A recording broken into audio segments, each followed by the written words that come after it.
Good morning! Ngayong araw nga pala ayusin ko ang kanal ng aking taniman. May tanim nga pala ako ditong sitaw. Kapag naulan nga ng malakas ay nalulunod yung mga sitaw. Kaya nag-start na nga pala ako magbungkal ng lupa. Kaya nga lang ipasaway ang aking maliit. Palaging nangungulit ay.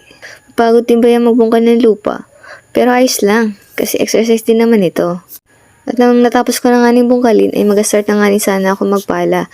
Kaya nga lang ay nagpakalong na yung aking maliit. Ayaw na nga magpapabay, kaya pumasok na rin kami sa loob. Kasi nagugutom na rin pala. At ngayon nakatulog na nga pala yung aking maliit. Kaya inumpisahan ko na siyang palahin. Tapos inayos ko nga pala yung pagapangan. Ay mangalay din nga magtingala. At medyo mahapdi na nga pala sa balat yung sikat ng araw. At ito na nga pala ang aking natapos na gawin. Susunod ulit ha. Thank you for watching. Palike and follow naman mga mi. Salamat!